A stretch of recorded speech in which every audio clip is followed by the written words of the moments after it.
তো ওইটা আমার খুবই সিগনিফিক্যান্ট ওই স্মৃতিটা, যে আমি ওনাকে রিকোয়েস্ট করলাম যে ম্যাডাম সবসময় তো আপনারা লিখিত বাণী দেন চ্যানেলের প্রতিষ্ঠা বার্ষিকীতে, এবার একটু রিকোয়েস্ট করছি আপনি রেকর্ডিং দেন, হ্যাঁ আপনি কিছু যেটা লিখিত দেন ওটাই বলে দেন। ঠিক আছে আসো একদিন।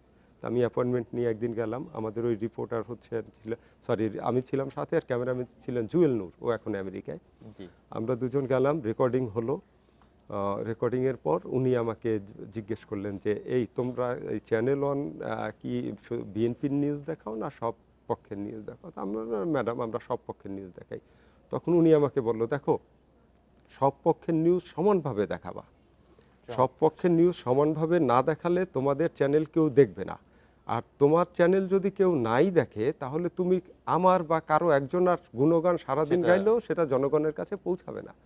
আমার এটা মাথায় তাৎক্ষণিক ব্যাপকভাবে স্ট্রাইক করলো যে দেখেন উনি কিন্তু সাংবাদিকতার স্টুডেন্ট না, উনি সাংবাদিকতা পড়েন না, কিন্তু ওনার মেধাটা ওনার প্রজ্ঞাটা কোন পর্যায়ে যে উনি সাংবাদিকতা যেটা আমরা ইউনিভার্সিটিতে অনার্স মাস্টার্স লেভেলে পড়েছি সেইটা উনি ওনার অভিজ্ঞতা থেকে উনি কিভাবে এটা ধরে ফেললেন এবং আমাকে সুন্দরভাবে বললেন। আমি এটা আমাদের কিন্তু অনেক সাংবাদিকরাও ওই কথা বলে না, তারাও অনেক সময় পার্টিজান হয়ে যায়, অনেক সময় বলে যে এই যারা বিএনপি পন্থী তারা বলে যে বিএনপির নিউজ সব দেখাও, যারা আওয়ামী লীগ পন্থী তারা বলে আওয়ামী লীগের নিউজ সব দেখাও।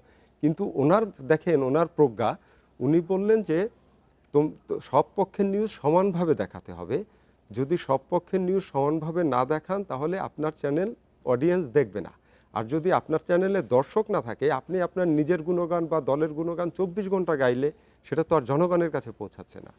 এই একটা বিষয় আমার স্মৃতি খুবই মনে পড়ে।